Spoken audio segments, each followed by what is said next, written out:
ต่อយើងអានចូលដល់មានភាពក្លាហាន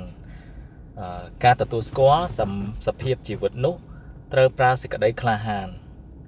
ចូលកែប្រែតួនាទីជីវិតប្រចាំថ្ងៃអត្ថន័យពយល់ពាក្យភាពក្លាហានហ្នឹងគឺជាកម្លាំងចិត្តមួយប្រភេទ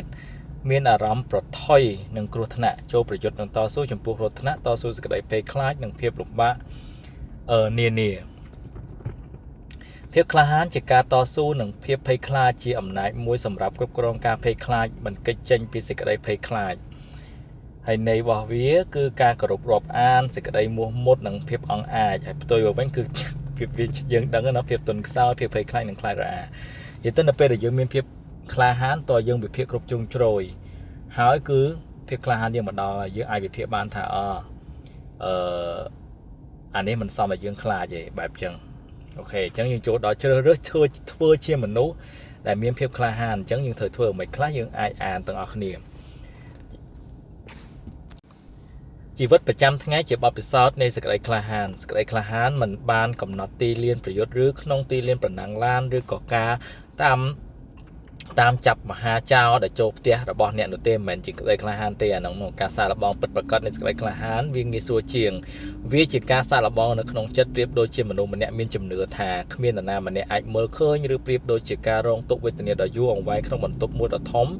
ឬក៏ប្រៀបដូចជាការបោះបង់ឲ្យរស់នៅតែម្នាក់ឯងនៅពេលដែលអ្នកយល់ច្រឡំរឿងអ្វីមួយយើងតែងតែប្រៀបធៀបសេចក្តីក្លាហាននឹងភាពមោះមុតគ្មានភាពភ័យខ្លាចរឹងពឹងពូកែធ្វើឲ្យយើងនឹកដល់អ្នកល្បីល្បាញជាច្រើនដែលហ៊ានលះបង់ជីវិតដើម្បីសាសនាឬតាមជំនឿរបស់ខ្លួនដូចជា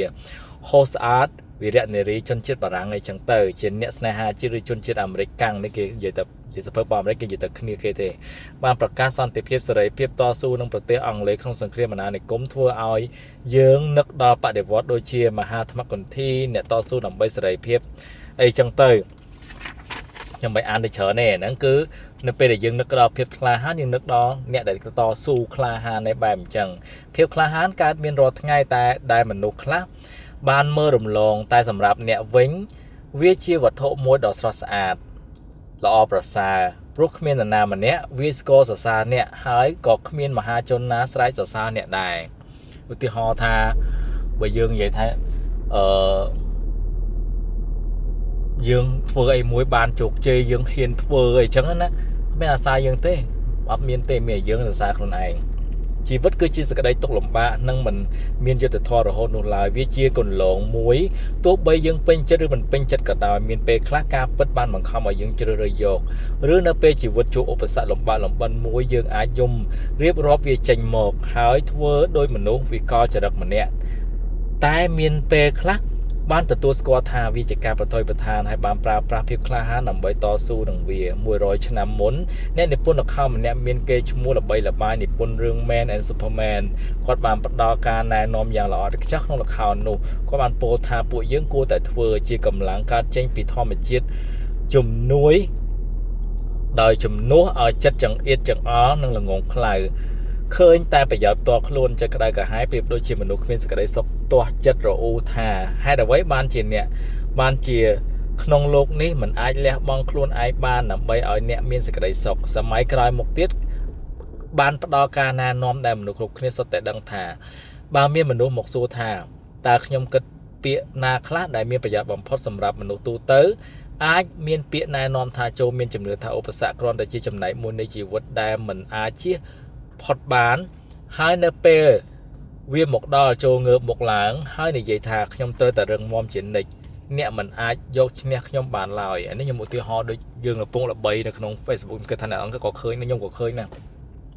លោកយាយម្នាក់គាត់អាយុ8ជាងហើយគេយកពួកកង់3ធ្វើបាបគាត់យកទាំងអីយកលុយគាត់ 5,000 ហើយយកអីវ៉ាន់គាត់ទៅបាត់ហើយគាត់នឹងត្រូវលក់យកមកលក់អីយ៉ាងគាត់និយាយគាត់យំមែនក៏ប៉ុន្តែគាត់មានភាពក្លាហានមែនតើនិយាយចេញមកទឹកភ្នែកអារម្មណ៍ឈឺចាប់អីក៏ប៉ុន្តែអ្វីដែលទទួលបានមកវិញគឺ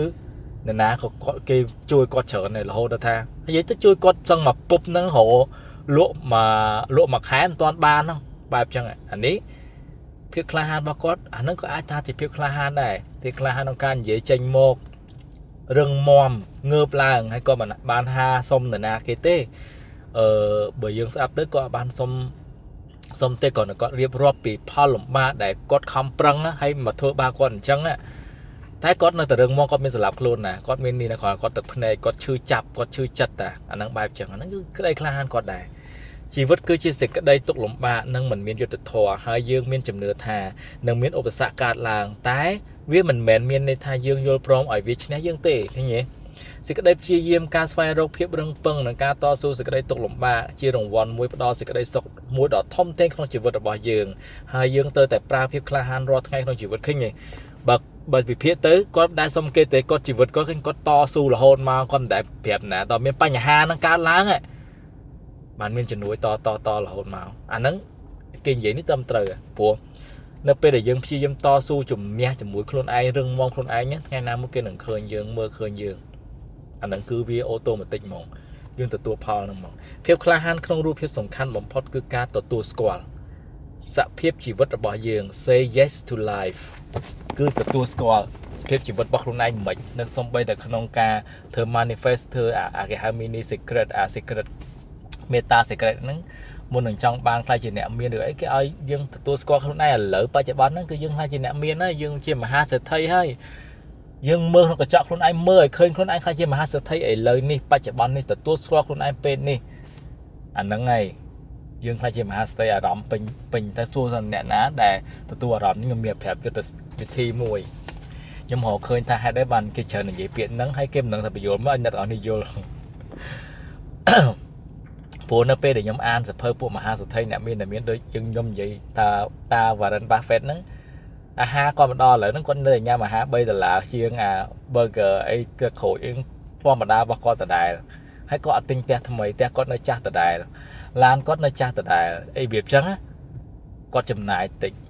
con nơi từ luôn nơi mật xôm anh nâng hay tại con cái chia nẹm miền cái trong là dương mơ luôn anh nâng này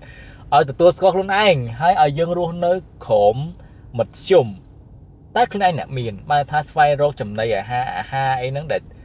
để xong rung sầm cái nhom vậy tha nhóm nhắm bài phật và mỗi pón nhom kết tha và nhom trai và mỗi pón cắt chỉ phí nhom tầm bay pón cái nhóm ban trái đây chứ nhom sao bay pón hay vậy lấy bay pón nhưng ai tự tin sẽ ban hay nè khác ha ngõ bay pón từ họ sẽ ban sầm nhom vô thả ban phụ ấy bay pón nhom vô tập pi pón trăm rồi tự tin phi hôn rồi bo ac đa mùi hôn ngay ni khai khỏi nè có thể chạy phía lia bayพี่เรียกก็ใจใบคายมาดองก็ตอนนี้อยากเป็นมาชนะผมเปิดเพียร้อยจังใจใบคายมาดองนี่ยมอยู่ที่ฮ้อน่ะở đằng thằng ngày khai buông cái chai vậyใบคายมาดองจังยังban mà hôn sma màn lôi hôn nó nhóm ở nhóm nó tinh hay pipon phèo mồi nè hay đập pí mà hôn nó cái côn làใบคายมาดองcái ở pan sắpผมเปิดbờ tai nhầm đắng đôi chị samผมเปิดจัดผมเปิด real ขึ้นเตะเจ๊ก็เป็นตานั่งจิตตัวเล็กลอยติ๊กได้เยอะเหมือนเป็นคล้ายยังกระทะใส่แค่ปีปอนแผมต่อนาเอาไอ้ตายมันทายเตี้ยบ้านแย่บ้านเท่านั้นบ้านนั่งมาใบแค่บ้านนั่งมากลมมันนั่งบ้านอันนี้เชี่ยวไว้ได้พวกเนี่ยเมียนต่างอ๋อนั่งเกมเมื่อคืนกลมยางสัตแต่ลอยสัตแต่ปากกาลอยไอ้เก๋ให้เกมมันจะแต่ใจไปได้ไปได้chắcมันcái cha ở dương nó thường mấy giờ nó ba chập bom từ tôi coi hồi nãy thắc hồi nãy như nào miền nó ngâm hộ vị thi chấm định nó khơi như là sao nhầm an chờ tới khơi vậy nằng chẳng lẽ taoนี้ก็เถอะแต่เมื่อกระจะเมื่อคนไอ้เคยคลายจีเนียมีนคนไอ้มีนให้หายขนมเป๊ะปัจจุบันนั่งนั่งนะแบบเรียบดังยมโยลำเปียอัตเนในเพียบคลาฮันให้โยธาเพียบคลาฮันในตัวสกอสเพียบชีวิตนั่งเจียปัจจัยเอาไว้จะมีขนมดำนาชีวิตระบำมนุษย์วิจิตรสเพียบเวียได้ขึ้นไงบรรจบมีในท่าเกการมกลุนตัวเตะให้สลับตัววิ่งก็คลุนตัวเตะได้อาจจะแบบนี้ก็เปียปอนหนังคลายจีเนียมีนได้nhưng thời xoayโยเปลี่ยนหนังเตียนให้เวียดใต้สำลังเมื่อกาพัดได้มีนในจมวิงคลุนเยื่อหนึ่งขนมคลุนเยื่อจมวิงคลุนเยื่อหนึ่งในขนมคลุนเยื่อมีเรื่องคลาสเรื่องวิจมีนในท้าหนังเตยเรียนตัวสกอร์เวียในตีบัมพอดในใต้มีนเปคลาบานเป็นจัดในชีวิตนูคือเจียเพียบคลาฮันกัวแต่กัวหนังมีนขยมบานชัวเปียสลอกนี้อริยะเปียสาวจะนำมาหายให้ขยมในแต่โจจัดเปียสลอกนุธาได้ซาวิกับบานเป็นโยนปีจำนวนสำคัญได้มนุษย์ยังเติมมีนเพียบคลาฮันรู้ในเรื่องรอดง่ายนำไปสวารดมไหลหนังโกได้ขนมชีวิตระบกลุนไอให้เวียบานนัวหมกในเสกได้สกสบายให้มีแต่สนามวิทูมวย នឹងជាអ្នកប្រាជ្ញខាងវិទ្យាសាស្ត្រជនជាតិអាល្លឺម៉ង់បានទទួលការគោរពរាប់អានយ៉ាងខ្ពង់ខ្ពស់ហើយគាត់បានប្រើពេលអស់រយៈពេល10ឆ្នាំក្នុងមហាវិទ្យាល័យ Chicago គឺស្វែងយល់ពីអានឹងឯងតាមស្នាដៃជាច្រើនរបស់គាត់ក្នុងនាមជាសភៅមានសភៅមួយដែលមានចំណងជើងថា The Courage to Be លើកទឹកចិត្តឲ្យខ្លាយទៅជាអ្វីមួយបានបោះពុម្ពចេញនៅឆ្នាំ1952ដែលមានប្រិយមិត្តអ្នកអានចងចាំមិនភ្លេចហើយក៏គ្មានអ្នកនិពន្ធណាម្នាក់នឹកដល់ប្រយោគមួយនេះគឺទទួលស្គាល់ស្ថានភាពជីវិត Say Yes to Life អានឹងដដែលច្រើនជាងគាត់នោះឡើយពាក្យដ៏ខ្លីមួយនេះធ្វើឲ្យជីវិតមនុស្សដែលនៅលើโลกនេះមានអត្ថន័យជាទីបំផុតហើយនៅពេលយើងចាប់ផ្ដើមយល់ថាជីវិតជាតុល្យភាពរវាងអំពើល្អនិងអំពើអាក្រក់ហើយយើងត្រូវជួបជាមួយនឹងភាពលំបាកដែលអ្នកទន្ទឹមគ្នានឹងទុក្ខវេទនានៅទីបំផុតយើងនឹងជួបជាមួយនឹងសេចក្តីសុខសប្បាយដែលមានជុំវិញខ្លួនយើងហើយរឿងដែលសំខាន់បំផុតគឺភាពក្លាហានខ្ញុំអានសភៅទាំងអស់ហ្នឹងស្អីក៏នៅកណ្ដាលដែរសំបីតែស្អីគេហៅរូបប៉ាជឺរូបហុងស៊ុយដែលបោះចិនហ្នឹងខ្មៅសដែលវិលជុំហ្នឹងឃើញទេបើយើងពិនិត្យឲ្យច្បាស់ពណ៌ខ្មៅនិងពណ៌សវាស់ចូលគ្នាគឺមានខ្មៅសហ្នឹងគឺស្មើគ្នាអ្នកទាំងអស់គ្នាទៅឆែកមើលឡើងវិញគឺស្មើគ្នាហើយអាក្រក់និងល្អគឺនៅទន្ទឹមគ្នាអញ្ចឹងមិនគេចេះតែឲ្យយើងនឹងព្យាយាមគិតល្អច្រើនជាងអាក្រក់កាលណាយើងធ្វើល្អតិចគិតល្អតិចអាក្រក់នឹងឡើងវិញព្រោះហ្នឹងត្រូវ balance គ្នាក្នុងទុកគេថាក្នុងគ្រោះមានលៀបក្នុងលៀបមានគ្រោះអាហ្នឹងវាអញ្ចឹងTillich បានដាស់តឿនពួកយើងថាការកើតនិងការស្លាប់មិនមែនជាផ្លូវជ្រើសទេតែអ្វីគ្រប់យ៉ាងស្ថិតនៅចន្លោះការកើតនិងការស្លាប់ផ្លូវមួយសម្រាប់ជ្រើសរើសទោះបីជីវិតមានចំណុចវិជ្ជមានយ៉ាងច្រើនតែក៏ត្រូវបន្ថយយកមកប្រើឲ្យកើតប្រយោជន៍ចេញពីវានៅគ្រប់ស្ថានភាពក្នុងជីវិតបើយើងគ្មានភាពក្លាហាននោះយើងក៏គ្មានផ្លូវជួបតម្លៃជីវិតហើយយើងក៏គ្មានថ្ងៃខ្លាចទៅជាមនុស្សមានកំណើតម្នាក់គាត់បានបន្តទៀតថាភាពក្លាហានជាការរឹងមាំមួយក្នុងជីវិតដែលយើងត្រូវមានដើម្បីយកឈ្នះការលំបាកទុក្ខវេទនាក្នុងជីវិតជាពិសេសដើម្បីស្វែងរកជីវិតក្នុងផ្លូវវិជ្ជមាននិងមានតម្លៃបំផុតភាពក្លាហានក្នុងផ្លូវសិលធម៌វាជារឿងមួយចម្លែកត្រង់ថាភាពក្លាហានលើโลกនេះជារឿងមួយធម្មតាតែភាពក្លាហានក្នុងសិលធម៌ពិតជារឿងមួយពិបាករកណាស់ Matthaven បានបង្ហាញប្រយោគខាងលើនេះអស់រយៈពេល150ឆ្នាំមកហើយអូច្រើនឆ្នាំហើយគាត់និងអ្នកដទៃទៀតបានបង្ហាញការព្រួយបារម្ភពីការថយចុះនៃសិលធម៌ថ្ងៃហ្នឹងយើងមើលថាយើងមានការថយចុះសិលធម៌អត់សង្គមថ្ងៃហ្នឹងពួកគេបានឃើញថាប្រទេសរបស់យើងកំពុងរីកចម្រើនបោះជំហានទៅមុខជានិច្ចពោពេញទៅដោយភាពរឹងមាំនិងមានសញ្ញាប្រាប់អំពីភាពជោគជ័យឲ្យឃើញកាន់តែច្បាស់ខ្លាំងឡើងគុណធម៌ផ្សេងមានដូចជាជំនឿចិត្តនិងភាពស្មោះត្រង់បានធ្លាក់ចុះទៅវិញចុះបើមានវេនបើថាវេននឹងអ្នកផ្សេងទៀតក្នុងសម័យនោះគេមានជីវិតរស់នៅរហូតដល់សប្តាហ៍ថ្ងៃតែពួកគេនឹងគិតដោយមិនដេចព្រោះប្រហែលឆ្នាំមកនេះសិលធម៌បានធ្លាក់ចុះស្ទើរតែដល់ចំណុច0នៅសតវត្សនៅទសវត្សទី80ចេញពីសង្គមមនុស្សជាច្រើនដែលយល់ច្រឡំថាសេចក្តីលោភលន់ជារឿងមួយល្អតាមពិតមិនមែនតែប្រទេសគេឃើញទេប្រទេសយើងប្រទេសណាក៏មានដូចគ្នាដែរបានគេសរសេរសភៅនឹងឡើងអញ្ចឹងអ្នកទាំងអស់គ្នាត្រូវមានទៅកុំទុតិធិនិយមសម្រាប់ប្រទេសខ្លួនយើងពេកចាស់ចង់និយាយអញ្ចឹងប្រទេសណាក៏ដូចគ្នាដែរបើមិនមានអញ្ចឹងគេមិនទៅសេនឹងចាញ់ទេតែនេះគេសរសេរប្រទេសគេផងនេះ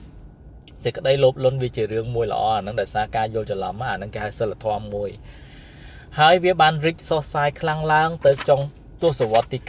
90និងដើមសតវត្សទី20នៅពេលមនុស្សគ្រប់គ្នាបានដឹងអំពីរឿងមិនល្អកើតឡើងរាល់ថ្ងៃតាមក្រុមហ៊ុនផ្សេងមានបុគ្គលិកជាច្រើនដែលមានចំណែកក្នុងរឿងនេះបានបង្ហាញចេញមកថាពួកគេគ្រាន់តែឆ្លៀតឱកាសទេចំពោះអ្វីគ្រប់យ៉ាងដែលបាននៅជុំវិញខ្លួនពួកគេនឹង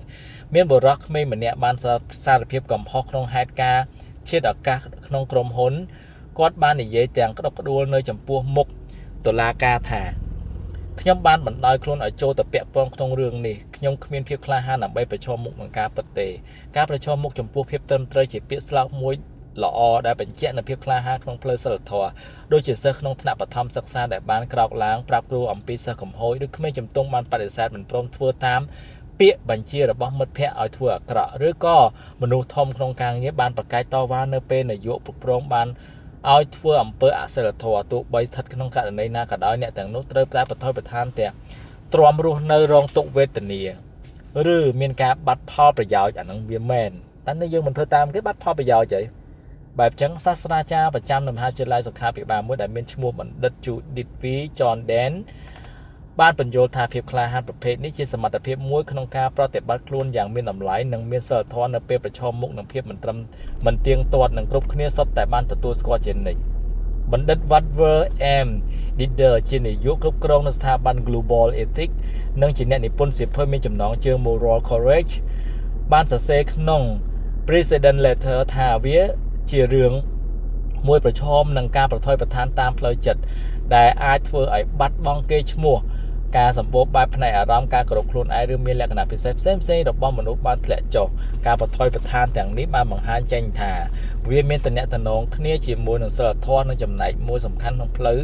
សិលធម៌របស់យើងអ្នកអាចស្វែងរកអត្ថន័យនៃភាពក្លាហានក្នុងសិលធម៌តែមួយមុខបានក្នុងសៀវភៅដែលមានចំណងជើងថា The Mystery of the Courage ដែលសរសេរដោយសាស្ត្រាចារ្យបង្រៀនផ្នែកច្បាប់នៅមហាវិទ្យាល័យមេស៊ីកូដូចជាសម្រាប់ពួកយើងភាពក្លាហានផ្នែកសិលធម៌មានន័យថាការយកឈ្នះភាពភ័យខ្លាចដែលគួរឲ្យខ្មាស់អៀននិងសុខចិត្តលះបោះបង់កិត្តិយសដើម្បីទទួលស្គាល់កំហុសរបស់ខ្លួនឬសារភាពទោសកំហុសបដិសេធមិនធ្វើរឿងអាក្រក់មិនមាក់ងាយភាពយុត្តិធម៌និងមិនល្មើសបទបញ្ជាធ្វើខុសសិលធម៌អាហ្នឹងយើងធ្វើបានអត់សម្រាប់សេនប៉ូសាឡាសម្រាប់ក្មេងប្រុសបានស្ថិតនៅក្នុងប៉ាទីន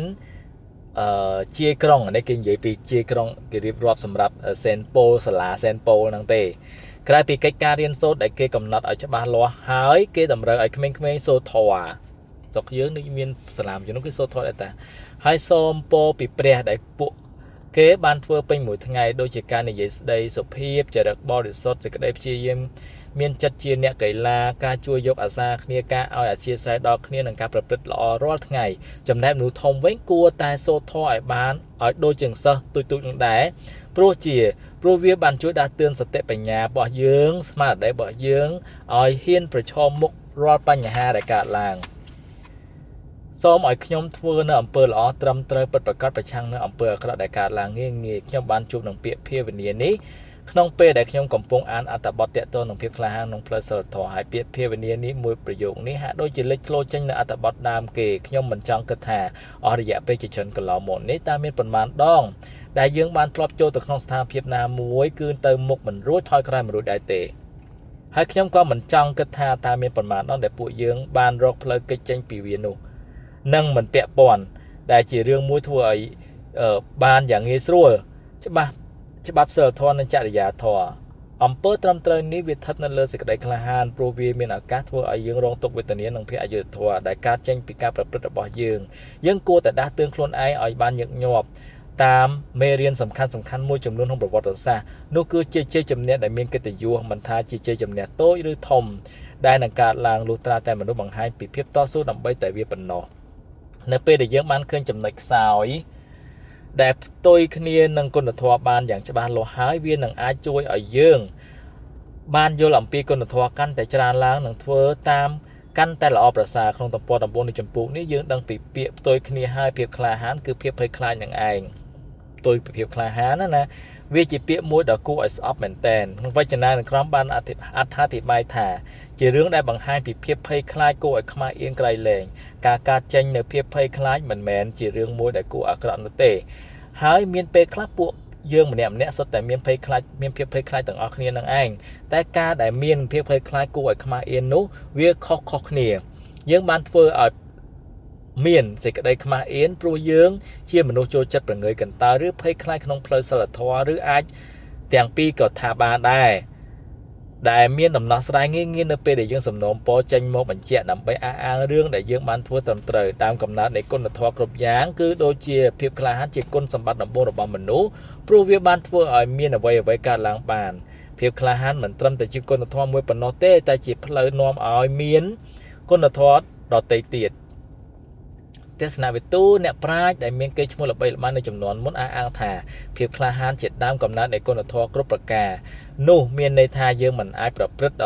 តាមដរាបណាយើងគ្មានភាពក្លាហានហើយផុសតាងជាច្រើនដើម្បីគ្រប់គ្រងគំនិតនោះទេផុសតាងជាច្រើនបាន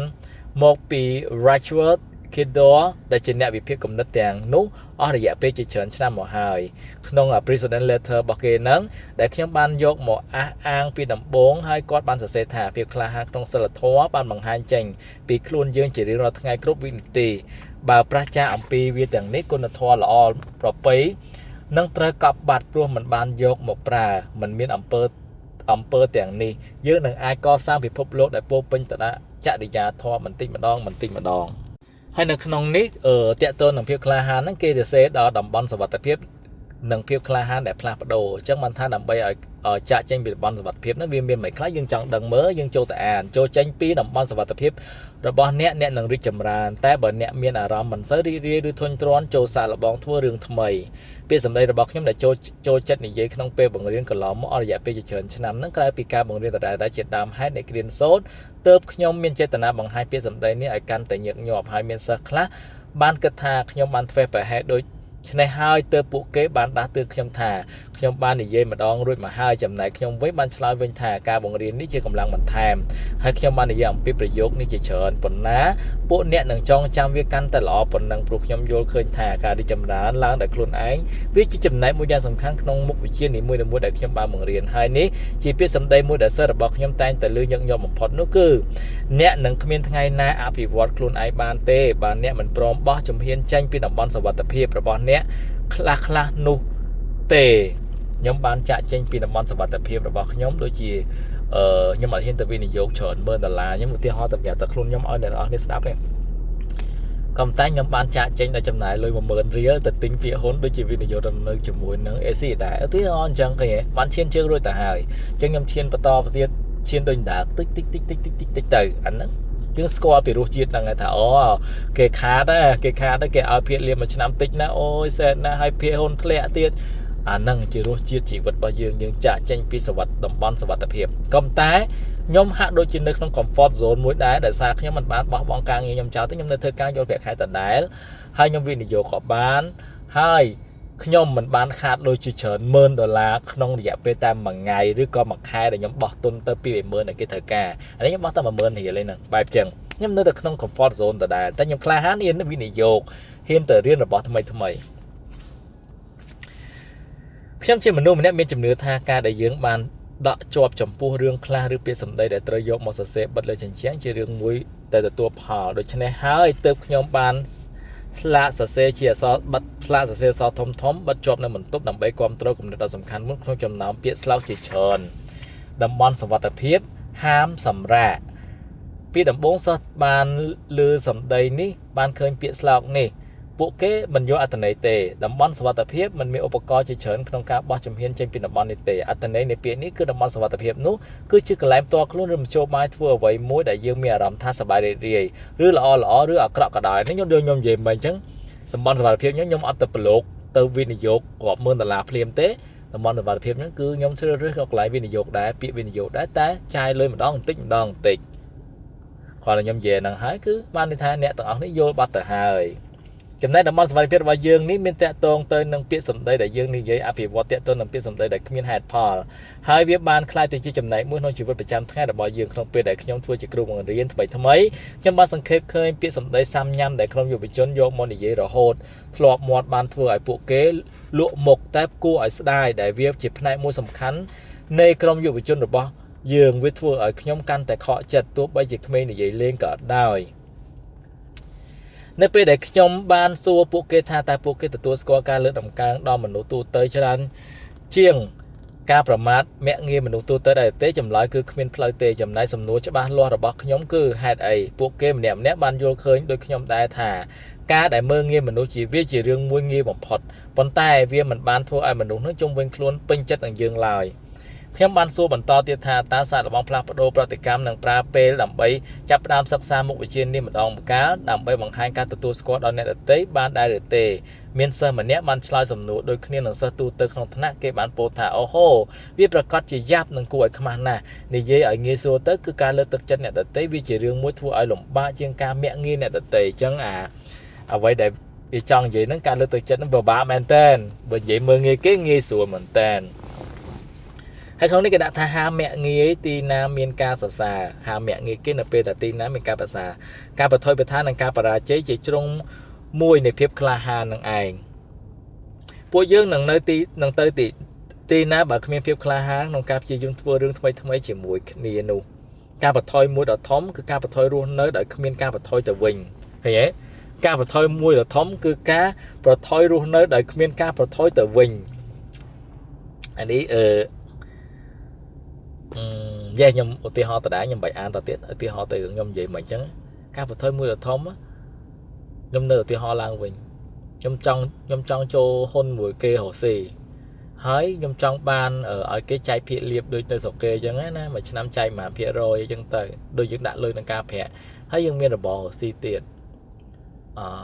ក៏ប៉ុន្តែគេតម្រូវខ្ញុំចូលលុយដំបូងផុតគឺ$30,000អានេះខ្ញុំអត់មានលុយទេ$30,000ច្រើនណាស់សម្រាប់ខ្ញុំក៏គិតថាអូអត់អាចទេអញ្ចឹងខ្ញុំគិតថាមានតែវិនិយោគទិញបានភាគហ៊ុននៅក្រៅប្រទេសកាលនោះអត់ទាន់ដឹងថាខ្មែរមានផងហើយក៏ពេលចេះតែគិតថាអញនឹងមានថ្ងៃហ្នឹងមួយដល់ហើយសិននៅឲ្យឃើញខ្មែរមានខ្ញុំទៅ register ខ្លួនអញដើរសួរគេក៏មានណាគេយល់ដែរកាលហ្នឹងមកដល់ឥឡូវក៏គ្មានណាយល់អ្នកខ្លះអត់យល់ពី stock ហ្នឹងផងខ្ញុំអត់មានសួរទេខ្ញុំទៅ register យកហ្មងនៅធនាគារកដាល register និយាយតាំងពីងាងើប្រាប់គេថាខ្ញុំចង់ register ទិញបានភាគហ៊ុននិយាយចឹងហ្មងហើយគេអត់សួរយើងទេគេសួរទៅសុំនូវថតអីយើងចាយលុយអាកាលហ្នឹងចាយលុយអត់$20,000នេះអត់មានចេះបង្កើតតាម app ណាកាលហ្នឹងមិនទាន់បង្កើតតាម app បានអត់$20,000យកមកបានដូចជាមួយអាទិត្យគេផ្ញើចូល email ទៅអង្គុយ register download app ទិញហ៊ុននៅស្រុកខ្មែរហ្នឹងទៅបញ្ចូលទៅឃើញចូលទៅក្នុងអង្គុយទិញ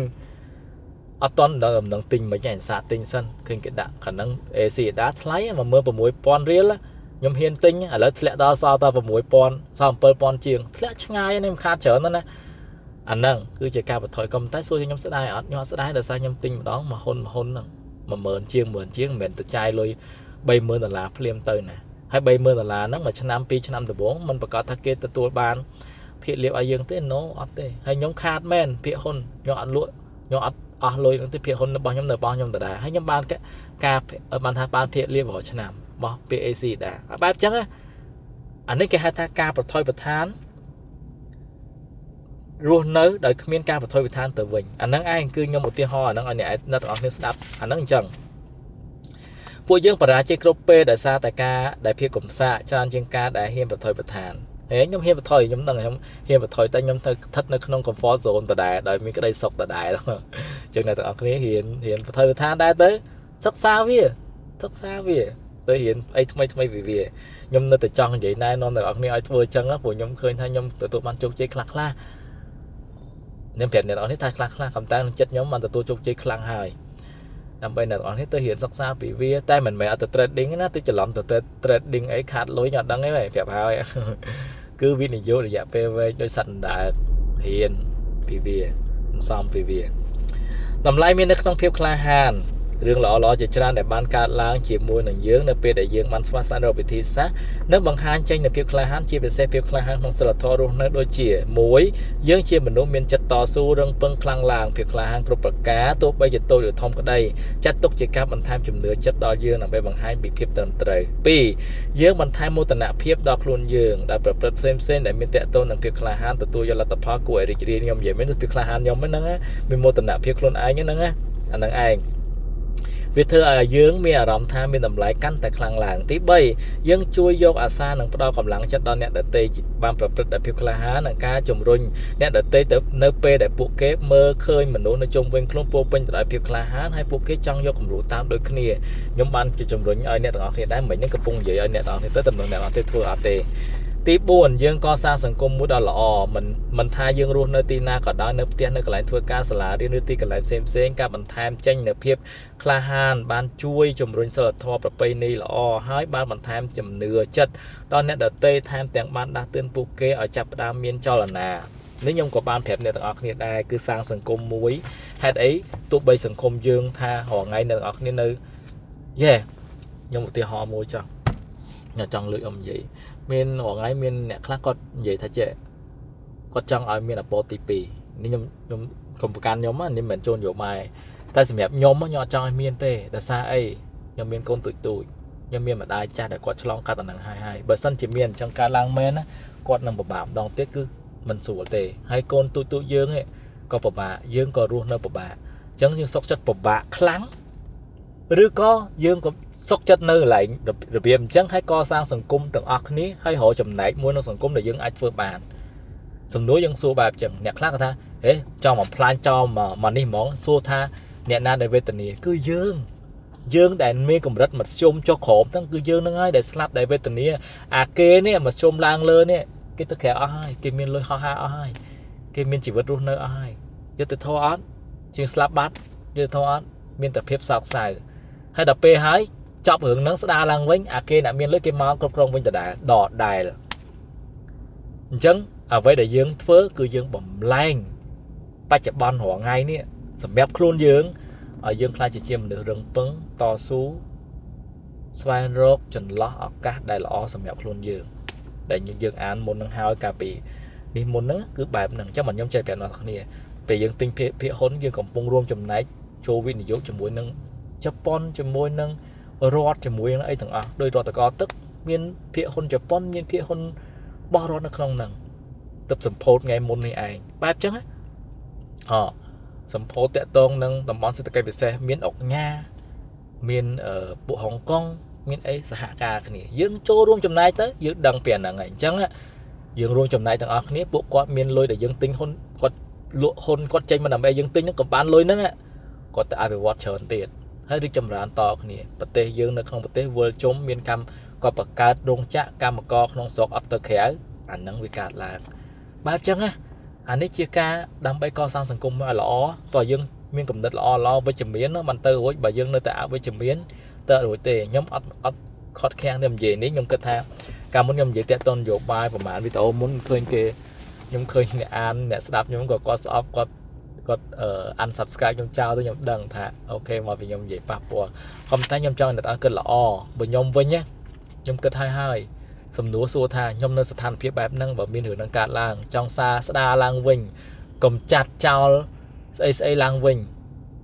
សួរសំណួរថាយើងពិបាកអត់ខ្ញុំពិបាកខ្ញុំច្បាស់ជាពិបាកហើយគេអ្នកមានគេបាក់គេអត់ពិបាកទេគេដឹងរឿងមុនទៀតព្រោះគេនៅលីងជាមួយរដ្ឋាភិបាលមានរឿងកើតឡើងគេទៅក្រៅអស់ហើយចាប់រឿងស្រួលហើយគេមកវិញហើយយើងវេទនាយ៉ាងខែស្លាប់បាត់ទៀតយើងត្រូវគិតទៅនឹងឲ្យវែងឆ្ងាយកន្លែងហ្នឹងអូខេទី5យើងនឹងក្លាយជាបុគ្គលជឿជាក់លើគុណធម៌នេះជាការតបស្នងមួយល្អបំផុតព្រោះភាពក្លាហានជួយឲ្យយើងក្លាយជាខ្លួនជាមនុស្សពោពេញទឹកម្នាក់ពេញបរិបូរណ៍ទោះបីជាជឿជាក់លើគុណធម៌តែវាពោពេញទៅដោយអត្តន័យគ្រប់ជ្រុងជ្រោយចង់សម្ដៅទៅលើថាធាតុពិតត្រៀមទុកជាមុនភាពស្មោះត្រង់និងភាពក្លាហានជារឿងមួយចាំបាច់ក្នុងការអភិវឌ្ឍភាពអត់ល្អឥតខ្ចោះក្នុងគុណធម៌សម្រាប់ខ្ញុំមិនមែនថាមើលមិនឃើញថ្ងៃគុណធម៌អត់មានទេអ្នកខ្លះពេលមានតែខ្វះគុណធម៌យើងជិះឡានតូចគេមើងងាយអីចឹងទៅក៏ប៉ុន្តែកាលពីមុនខឹងតែឥឡូវអត់ខឹងទេគាត់ថាគេធ្វើអីទៅរឿងរបស់គេយើងធ្វើតែធំត្រូវទៅព្រោះគេមានតែគេមានអញ្ចឹងគេមានអំណាចគេអញ្ចឹងប្រទេសណាដូចប្រទេសណាដូចរងថ្ងៃហ្នឹងមានអំណាចបាញ់ប្រទេសណាក៏បានល្អនិយាយឲ្យប្រទេសណាអាក្រក់ក៏បានដែរមើលសៀមឃើញវាមានអំណាចវាថាយើងមិនក៏បានបរទេស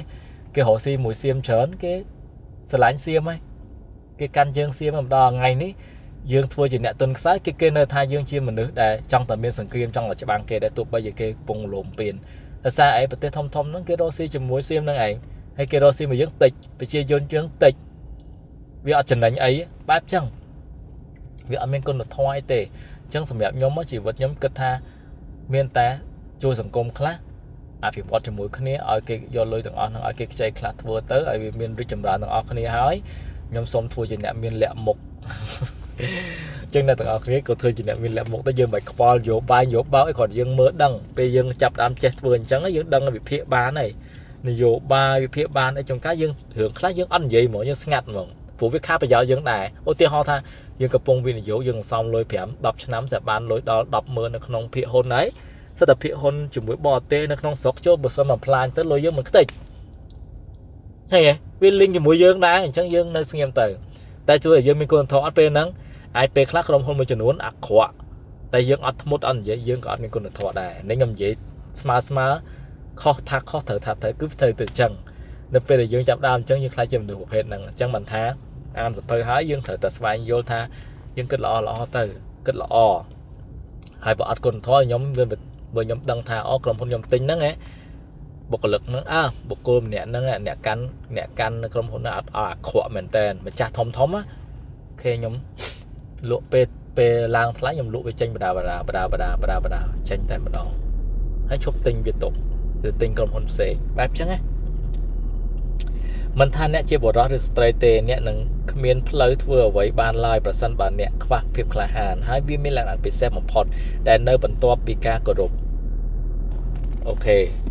ដើម្បីវាលីងគ្នាយើងចូលដល់មួយទៀតយើងតគ្នាដល់តាំងចិត្តធ្វើឲ្យបានល្អបំផុតអូខេយើងចូលទៅអានជោគជ័យពិតប្រាកដបានមកពីការប្រឹងប្រែងចូលធ្វើឲ្យបានល្អបំផុតគេបញ្យល់ពាក្យហ្នឹងគឺបានន័យថាភាពល្អឥតខ្ចោះជាទង្វើដ៏គួរប្រសើរពូកែជាក់លាក់ល្អប្រសើរភាពល្អឥតខ្ចោះជាការធ្វើរឿងធម្មតាឲ្យបានល្អពិសេសបានន័យថាយើងធ្វើរឿងមួយដែលធម្មតាឲ្យទៅជាល្អប្រសើរពិសេសអាហ្នឹងគឺថាភាពល្អឥតខ្ចោះហើយនៃដូចរបស់វាគឺប្រសើរគួរឲ្យលើដំកើងល្អដាច់គេនៃផ្ទុយគឺពង្រើកតោយមធ្យមហើយខ្ជិលច្រអូសជ្រើសរើសធ្វើជាមនុស្សតាំងចិត្តធ្វើអីឲ្យល្អបំផុតបានថាសម្រាប់អ្នកឯងធ្វើឲ្យបានល្អបំផុតបានញឹកញាប់បានប៉ុណ្ណាយើងអាចឆែកមើលខ្លួនយើងគ្មាននរណាម្នាក់អាចពិសោធន៍សមត្ថភាពជាមួយនឹងឱកាសល្អ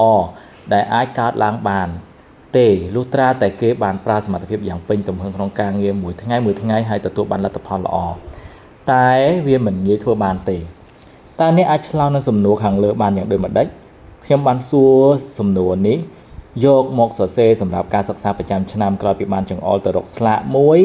ទៀតក្នុងបន្ទប់រៀនភាគច្រើនគឺនៅនិយាយទៅណែបន្ទប់រៀនតែម្ដងសភៅនេះស្លាកនោះក៏សរសេរថាចូលធ្វើឲ្យបានល្អបំផុត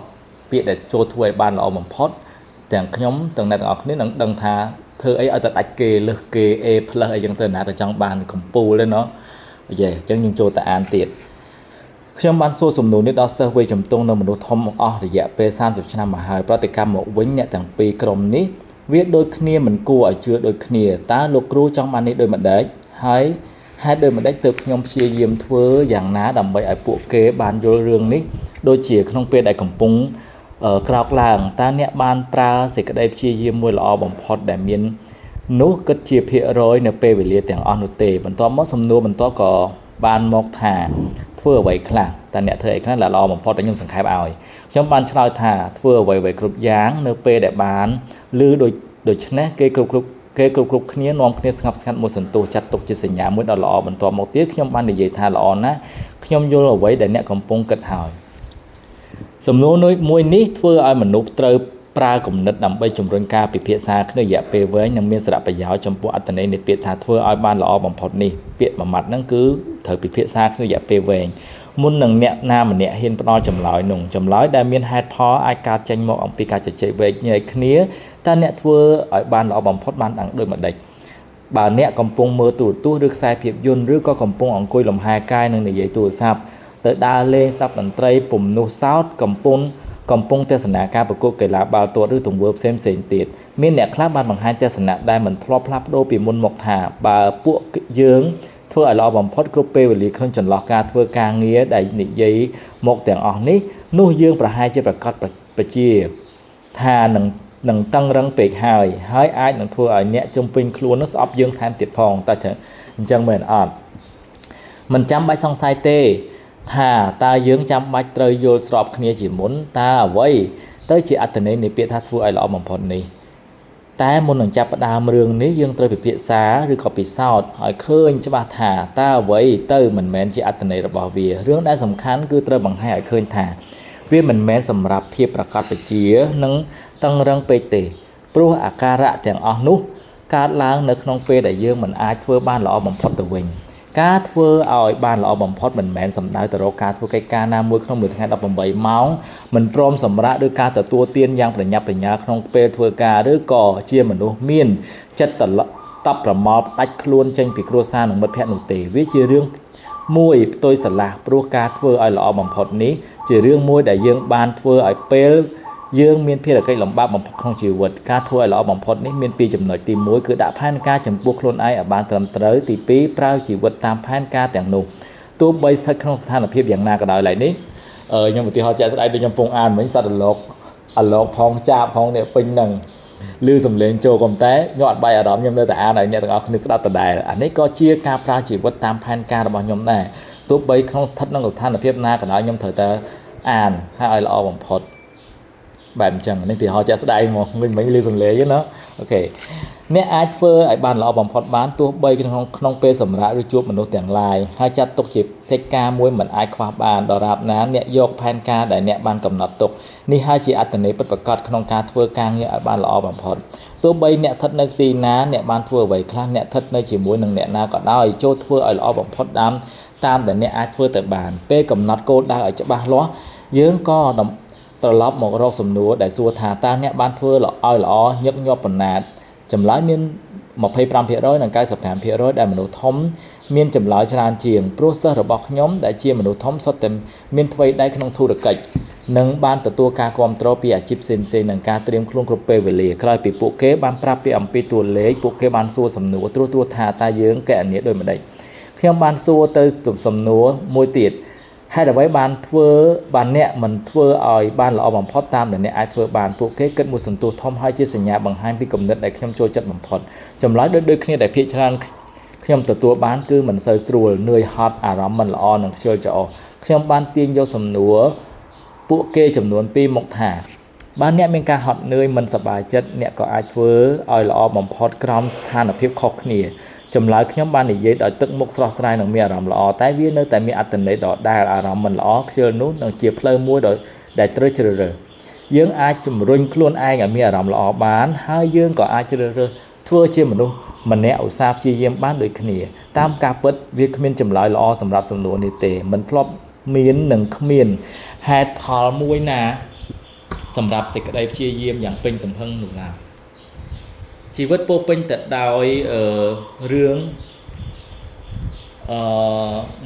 មិនល្អជានិច្ចនៅពេលដែលយើងគ្មានសេចក្តីព្យាយាមមួយយ៉ាងពេញទំហឹងយើងហើយជីវិតនឹងមានសង្ឃឹមកាន់តែច្រើនឡើងបើយើងធ្វើឲ្យបានល្អបំផុតដែលអាចធ្វើទៅបានសាកល្បងសួរសំណួរដែលខ្ញុំបានសួរទៅកាន់សិស្សរបស់ខ្ញុំដើម្បីជួយបកស្រាយឲ្យកាន់តែច្បាស់ថែមទៀតដូចជានៅពេលដែលស្ថិតនៅក្នុងយន្តហោះតើអ្នកចង់បានអ្នកបើកយន្តហោះធ្វើឲ្យល្អបំផុតដែរឬទេច្បាស់ណាស់តើអត់ច្បាស់ជាចង់បាននៅពេលកំពុងសិក្សាតើអ្នកចង់ឲ្យគ្រូពន្យល់មេរៀនឲ្យបានល្អបំផុតដែរទេច្បាស់ណាស់ក្នុងពេលកំពុងលេងកីឡាតើអ្នកចង់ឲ្យមិត្តរួមការងាររបស់អ្នកក្រុមរបស់អ្នកធ្វើអស់ពីចិត្តដែរឬទេក្នុងពេលកំពុងស្ដាប់តន្ត្រីតើអ្នកចង់អ្នកសិល្បៈខិតខំច្រៀងបានព្រោះដែរឬទេក្នុងពេលកំពុងធ្វើការតែអ្នកចង់ឲ្យអ្នកគ្រប់គ្រងខិតខំធ្វើការឲ្យបានល្អបំផុតដែរទេក្នុងពេលកំពុងបើកបរតែអ្នកចង់អ្នកដទៃបើកបររថយន្តឲ្យបានច្បាស់បំផុតដែរល្អបំផុតដែរទេក្នុងពេលកំពុងស្ថិតក្នុងព្រះវិហារឬនៅក្នុងវត្តអារាមតើអ្នកត្រូវការឲ្យលោកអាចារ្យគោរពឬគោរពសមទទួលនីតិឲ្យល្អបំផុតដែរទេក្នុងពេលកំពុងទទួលទានអាហារក្នុងភោជនីយដ្ឋានមួយតើអ្នកត្រូវការឲ្យចុងភៅធ្វើម្ហូបឲ្យឆ្ងាញ់បំផុតដែរទេនៅពេលកំពុងប្រកបធុរកិច្ចតើអ្នកត្រូវការឲ្យបុគ្គលិកធ្វើការបានល្អបំផុតដែរទេក្នុងពេលដែលអ្នកមានជាងមួយមកជួសជុលផ្ទះតើអ្នកត្រូវការឲ្យជាងធ្វើការងារឲ្យល្អបំផុតដែរទេក្នុងពេលដែលមានមនុស្សមកមើលការខុសត្រូវចំពោះរឿងប្រកាសរបស់អ្នកតើអ្នកត្រូវការឲ្យបំពេញតួនាទីល្អបំផុតដែរទេខ្ញុំបានសួរសំណួរទៅកាន់សិស្សថាតើសំណួរខាងលើនេះមានចំណុចណាខ្លះដែលល្អដូចគ្នាចម្លើយឆ្លើយមកមិនបាច់គិតច្រើនទេព្រោះនៅពេលដែលធ្វើអ្នកដទៃធ្វើអ្វីមួយជាមួយនឹងយើងចង់ឲ្យពួកគេធ្វើឲ្យល្អបំផុតទៅហើយស្រាប់ទៅហើយហ្នឹងគឺធម្មតាទេរង្វាន់នៃជីវិតពួកគេនឹងទទួលបានវាមានតំណែងនឹងរឿងដែលយើងបានផ្ដល់ឲ្យជីវិតជានិច្ចនៅប្រហែលឆ្នាំមុននេះខ្ញុំមានសិស្សកម្រិតមធ្យមសិក្សាម្នាក់ឈ្មោះបៃអាំងថ្ងៃមួយគេបានជជែកជាមួយនឹងខ្ញុំបន្ទាប់ពីបង្រៀនចប់មកហើយគេបានសួរថាតើលោកគ្រូនៅចាំបានទេថានៅខែមុននេះលោកគ្រូបានសួរសំណួរមកពួកខ្ញុំហេតុអ្វីបានធ្វើឲ្យខ្ញុំល្អបំផុតអ្វីដែលអាចធ្វើបានខ្ញុំបានប្រាប់ទៅគេវិញថាខ្ញុំចាំជានិច្ចព្រោះវាជាសំណួរដែលខ្ញុំបានសួរទៅសិស្សជារៀងរាល់ឆ្នាំគេបាននិយាយថាទោះបីវាកន្លងហួសរាប់ខែមកហើយតែវាបានធ្វើឲ្យខ្ញុំនឹកឃើញដល់គ្រប់ពេលលើលោកគ្រូដឹងទេថាហេតុអ្វីព្រោះវាគ្មានហេតុផលណាតើហេតុអ្វីបានជាយើងមិនធ្វើឲ្យល្អបំផុតទេគេបានប្រាប់ពីដំបូងដោយខ្ញុំជំនឿចិត្តតែខ្ញុំបានប្រាប់ថាវាគ្មានចម្លើយល្អសម្រាប់សំណួរមួយនេះទេតែពេលគិតអស់រយៈពេលជាច្រើនខែមកបានព្យាយាមស្វែងរកចម្លើយឲ្យទាល់តែបានគេបានសរុបសេចក្តីលម្អិតដូចគ្នាខ្ញុំចង់ឲ្យសិស្សគ្រប់គ្នាប្រើគំនិតច្បាស់លាស់ដូចសិស្សម្នាក់នេះដែរបន្ទាប់មកគេបានប្រាប់ថាបើអ្នកចង់ធ្វើអ្វីមួយឲ្យប្រកបបជាចង់ធ្វើឲ្យបានល្អបំផុតដូចគ្នាខ្ញុំអាចនិយាយបានថាខ្ញុំអាចធ្វើឲ្យល្អជាងនេះទៅទៀត ban này thà bà sân chỉ dương trong thua ở vậy muối ở ban là bằng phật á ao tại dương bạc cọt chất là thua bia cho bạn nè vừa là bằng phật đầu tiên họ chạy sai thân này trong ba mà chẳng nẹt hiệp hành ca hơi thành nẹt thưa ai khai dương chùm nải khaประมาณ năm chua tia kê ấy chẳng nhưng hành ca dương hơi chẳng là bây dương thua là bằng phật rồi đó cho hai phụ được bỏ thì dương trôi chật mỗi tiện nẹt trong hiển phía xa chẳng dương phía xa thua ấy kê dương hành ca là lo chẳng nhưng cho bao giờ thua là bằng phật để thấy vậy nó cứ vậy để cái trong ví dụ nó cứ bài này tốt bấy nhưng mình ban thôi chỉ kêu bằng viên cả đau nhưng ban không nơi để ban miên sầm núi rót mình óc nông một năm mình than được con sả liên suốt ở là kêu mẹ kêu ở cùng mặt đaiแต่con cá sấu này con vót ở rám con trai bị hia conเป็นแต่น้องตัวkết nên ta mình đaสถาบันแปะปนในนี้ให้ปิดเสียจึงนิดnhưng banสู้คนไอ้ที่ประจำท่าตาเนี่ยทั่วบ้านเราเอาบอกพัฒนาผลนาจึงnhưng thời coi tôi kia này nhưng đangแต่สังเกตพฤติการประจำชีวิตnhóm hiện họ nghĩa tha mình kén cái ta anh thấy cái lọ chuyện kê nó à vậy để nhóm thua lọ chuyện kê đôi chia nhưng mà ban được chung bị kê nhóm ban tình xong rồi nhóm ban vậy đam lệ na chân tới nhóm ban an sập thứ nhóm ban ở nhà mà ha để cái việc sọc phía bao nhóm miền bắc qua cà phê phơ rồi cái chân ban hạt pran làm bây ở làm lọ xoa sai chua mình nước để sắp tới nét đây nhưng mà nhận đại dương này chứ sắp tới dương cùng vừa để dương ban thưa lọ bằng hot hay một tiết cứ ban vừa càng như đây là bằng hot hay ban chèn xong lối để ở là bằng hot anh chân tử nếu nhôm sừng hạt chứ nhôm thưa ban phần ná là phần ná cái chở nát mình tích gì các cầm nặng một than rong mong không đưa sầm khăn chủng buồn các cầm nặng một than rong mong để thu ảnh được với cướp sầm máy bên làm lại đợi từng rong trắngอย่างอ้อนุเป้จีเฉินชนะหมอฮัทเข้มมันในเย็ดอสเซอร์จีเฉินขนมหาเจริญในอัตนัยปีจีวัดนังเลยเจอเรื่องมุดเอาสำคัญหน่อยเพราะแต่ยังเจอเรื่องขนมจีวัดโดยเกลียมุนได้เข้มมันจำนวนปุกเกอเจสไฟรถพอไปยาวรถไปยาวอย่างจีเป็นเซการล่างจำพวกปุกเกได้ครูนไอการเริ่มเพลิงมุดล้อสำหรับจีวัดขนมการดักของรัฐมวยปุ๊บนังเตอร์ทัวไอล้อจีนเด็กมองขนมแยกเป็นชลอยตอนสมนัวให้เป็นซ้ำเนี้ยชมุเครินบ้านจังอ้อยบางไฮเพียงท่าจีวัดระบอบจีวัดเมียนกรุบรูจีดมุนหนังโจดเอาสมจำนวนนี้ตาหลุดครูไอเป็นโยหลังปีพิษหลุมอัดบันทึกบันเตะอัมปีกับนักบัวท่าเรื่องว่าบานละอ๋อท่าตาวิสำคัญเจริญสำคัญเชียงเรื่องน้ำมือของจีวัดได้เตะสำนวนม้วนที่ถวยเพียงแพงเหมือนติดรูปมีนน้ำเหมือนเนี้ยบอกซ่วมบานซ่วมมกปิ่นบนหนุนลายให้เวียกันแต่ถวยเพียงโยธาพิษหลุมอัดแต่เบาะสลายจำพวกการดักของรัฐเมตทานมวยขบวนระบอบย้อมกลัวแต่ประสิทธิภาพเชียงนี้ให้เตยเมียนกลุ่มรู้มวยบ้านฉบับหลวงย้อมขึ้นมุสลิมตุให้ประกอบจำหน่ายแต่เป็นท่าวิมินบุญยางแต่ย้อมหนึ่งนักเคยขนมเป็นนกคือตีมวยแหละขณะนี้ไซเชี่ยปิเซฟพิสมาตรังตีปีการปฏิบัติจำพวกเนี่ยดัดเตยตีใบกรอมสลัดทอกของการหรือตีบุญการที่จำร้านของการดูบอดคลุนขมันบอกสลายเตือนทานในเป็นแต่ขมีอายุสมาหนึ่งเนี่ยทั้งออกนี่ขมีหมู่ทานเรื่องมองคนจำนำต่างบุญนี่คือกรอมสลัดทอกของการนี่พวกขยมเชี่ยมนุษย์มีการตัวเขาเตยกันพวกการนี่จิตในแต่การเรียนโซดปีการนี้แต่มวยมุกมันอาจช่วยไอ้ปุ๋ยยืงตัวพอบอดติดซาจุกเช่นเตยยมกัดเลยในจอสมัยยมและขณะนี้ไซจีเป็นเซฟสมาร์ตรังยมเมียนเทสมาร์ตรังตีปีการปฏิบัติจำพวกเนี่ยเตยการเดินดึกเม้งนะไอ้คำเสือทองกลางนี้มาดอแล้วก็โดยนี้เรายังมีคำเสือทองกลางนี้การที่จำรันการบอกล้วนยังเชื่อยังมีคนไอศึกษาสวายโยเลยจังเติร์ดตัวจิตตึกอัดเป็นกายจังเตอร์อันนี้คือเชี่ยวไว้แต่ยังเชี่ยยังไม่กำแต่มันกำหนดโคเตกำแต่นั่นเป็นยังมีหนังต่างปูนนั้นคือชีวิตยังทั่วไว้วิลาอผมพอใจวิมีแหลกหนาเราพอไม่เกตซาไม่เกตาโกนังขอนบ้าโกนังกรุบินในไอจังเตอร์nhóm ban trình chân cất chấm pua chấm lái luôn ai được giải pe chỉ chọn ngày pro tới miền ở với một bản tham tiền bằng phốt không tập lại dịch và để chỉ chấm lái mua sản xuất bằng tôi dọn bán tại nhóm nơi tại cất hà nơi miền rừng xem tiết không chịu vật đã sẵn khăn chuyện này còn to tới ní dương bị cha na chấm pua chấm lái chẳng buồn nên đại miền cầm nợ non pua từ đầu sẵn không nên choสบายđể mua than tiếng mua lẹ cái này thì sai đại là ó bằng cái smart trăngและขณะนี้ไซด์ได้ละอ้อหนึ่งรวมจากและขณะแต่งอ้อได้ทั่วเอาหนุคลายติเจียมนุล้อเตี้ยงบร้องสตรีเพื่อสมาต้องที่จุดสำคัญมู่ของสิบเพอได้เข้มทั่วการจังจีเป็นหยาบางลองการอัปรมะและขณะนี้ไซด์ในการประดับประดาเอามีคุณธรรมสำคัญจิตเชิญโดยการเจกรุในตัดเตยการตัวคอเตยการมีปีในจำพวกคนไอการเจช่วยยกอาสาในตัดเตยการทั่วการเชิญหนึ่งเพื่อสมาตรังเอาไว้แต่นี้สเตตุหลอกมวยกูเอาก้าวสาวเหมือนเต้น ហើយគ្មានភាពស្មោះត្រង់តែបើគ្មានភាពស្មោះត្រង់ជាគុណធម៌ចុងក្រោយនោះទេគុណធម៌ផ្សេងៗទៀតគឺក៏គ្មានន័យដែរខ្ញុំចង់បកស្រាយចម្ងល់ខ្លះដែលខ្ញុំបានសរសេរទុកក្នុងមេរៀនភាពស្មោះត្រង់ក្នុងសៀវភៅចំណងជើងថា Life Greatest Lesson ជីវិតល្អមានមេរៀនល្អក្នុងជីវិតម្ដងទៀតថាអ្នកនឹងគ្មានថ្ងៃទទួលបានជោគជ័យទេបើរឿងទាំងអស់នោះដែលអ្នកបានធ្វើគ្មានភាពស្មោះត្រង់និងគ្មានគុណធម៌ជាមូលដ្ឋានអ្នកនឹងគ្មានថ្ងៃទទួលបានភាពសប្បាយរីករាយក្នុងចិត្តបើអ្នកមិនបានឲ្យតម្លៃដល់ខ្លួនឯងលើកលែងតែអ្នកមានភាពស្មោះត្រង់បង្កប់ក្នុងលក្ខណៈនិស្ស័យនិយាយឲ្យងាយយល់បើគ្មានភាពស្មោះត្រង់លក្ខណៈនិស្ស័យផ្សេងទៀតក៏គ្មានដែរអញ្ចឹងភាពស្មោះត្រង់ជារឿងមួយដែលពិបាកសរសេរមែនតើនិងបរិញ្ញាមែនតើ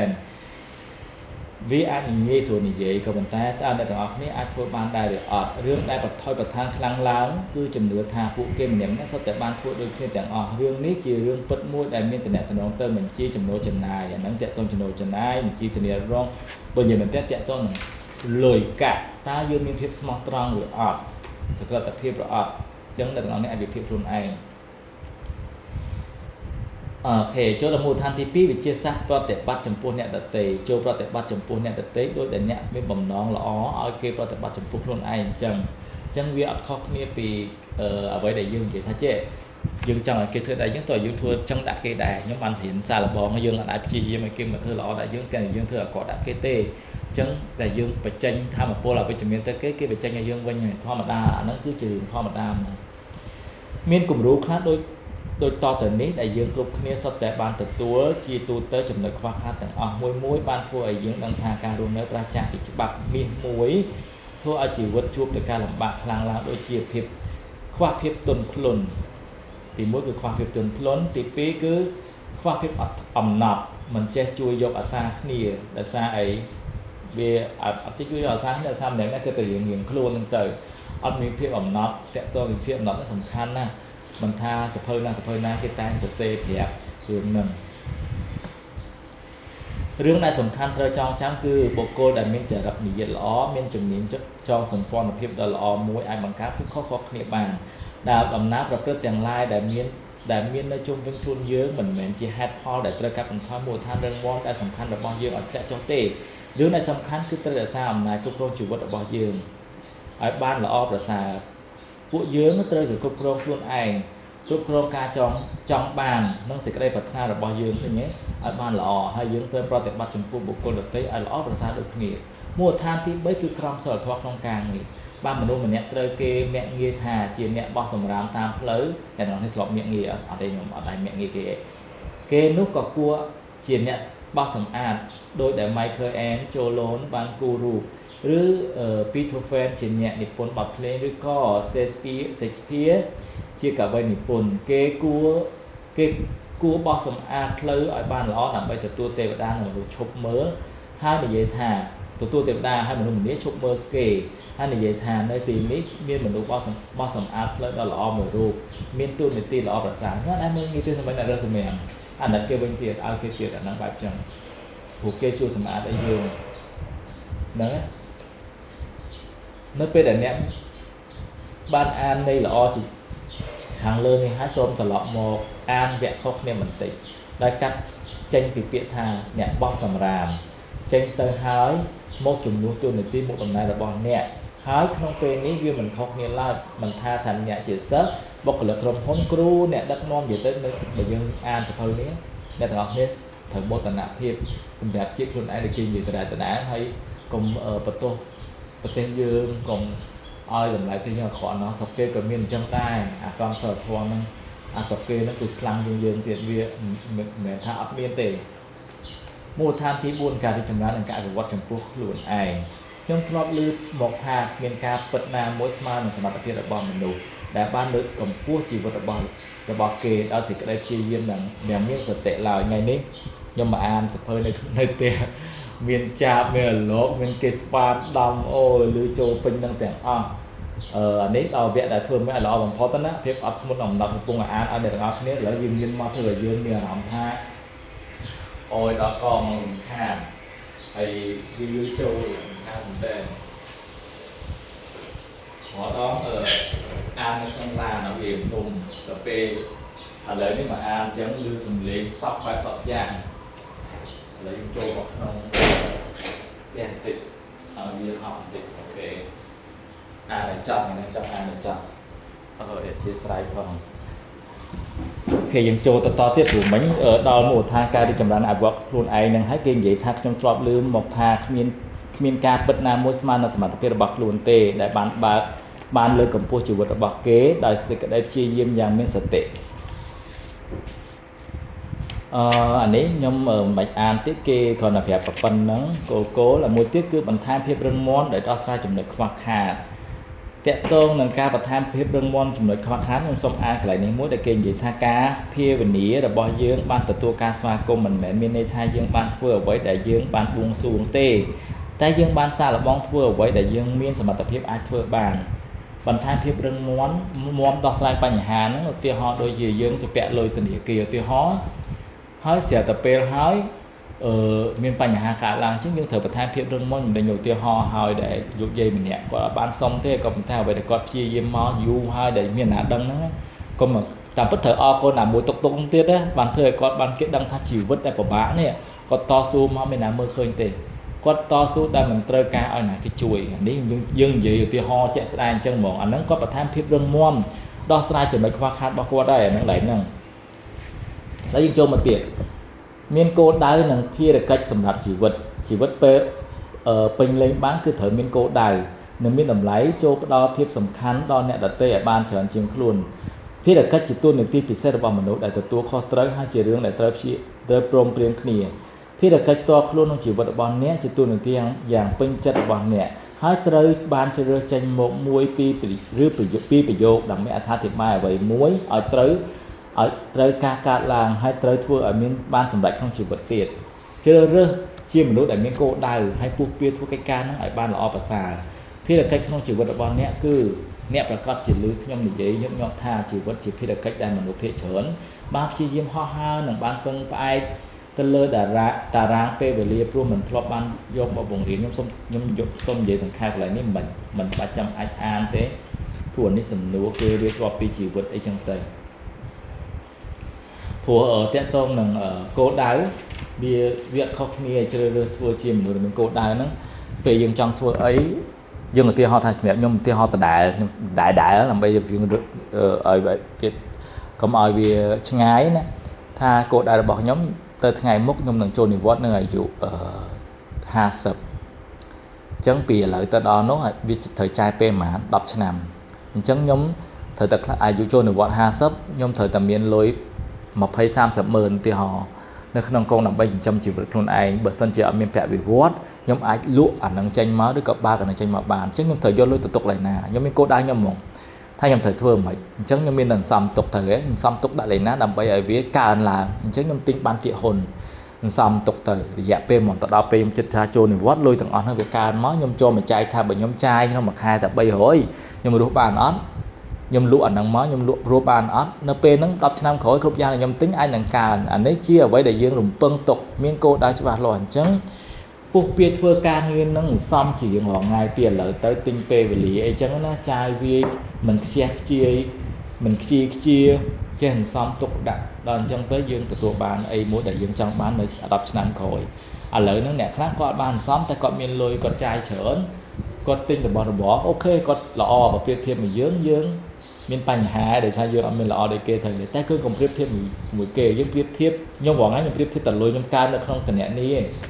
mà ngay tới nhom can mình vẫn đang nhom mơ tận tua lê cho vào ngày nắng cô đai cô bằng ngõ bao nhóm á cứ nhom mơ tại tua lê chỉ chắc là ngõ này ai sắc xa từ lời làm thụ thị trường nó sọc kế chén từ trong ai ấp rôm chạy tôn là lại được thụ ai bán tràn đọc mình đòi dương ở trên cất trên xong trên chai này xong chai này chẳng từ ngày anh à cốt dương miền làm thụ rừng móm dương ấp và bạ hay khai tệ anh ấy nhóm ở tia ho nhóm bạch tại an tới phù nắng vía đỏ đá anh ấy kinh gì kiểu tia ho bắp từ sau đến tờ hay mua tiết cứ phai đâu chừng này bị chia trên này cốt đá ở mũi khu hồng phật xong phai đâu lơ pi ở với tiền buồn dương thể hiện đại khá thể hiện bọn mình hiện nó không bây giờ nhóm dương đạp nó có dương từ tu ăn chậm nhẹ đằng này nó thử đằng thay là hôn món á thời an miền hướng ấy thời an thời đáp bò là miền yu chô là hốt đầm bè quốc ba những tập tua bò là miền nằng nét đại miền chừng này vị trí ban bằng hai ở khơi tam để dạy sự tệ phải nhá chia sẻ nhá mình chạy cái tỷ ca cho miền chừng này vị trí hàng chơi miềnสมรรถภาพ xoay ยกบ้านละอภาษาmiền สมรรถภาพสำหรับจัดแต่miền การช่วยประหารกระไรสมรรถภาพสำหรับจัดแต่miền การช่วยประหารนั่งตัวยืนผมโม้ปอนmiền จะบ้านรอปีหึงไอ้มุมว่าถ้าจังติงมันเส้นbao cả ai nè bởi dương và miền lưới dương ọt khoa vì ấy nhưng tính tới ba này tại bởi dương kịch ô tiêu hò cũng vậy nè tiêu hò hướng nhom trong tính solar trong tính nhà mà power station nhom của bông kịch tha nhom trong phở bay chạy của mỗi kilo watt cái tha kịch chớn mấy thì mới đang tập bán yes pa chờ ọt toàn bán nó buổi bay chạy của mỗi kilo nếu mà xua cái tầm này cái vi lang đó trên một pon là anh nắng giờ là còn là đông nâng mùi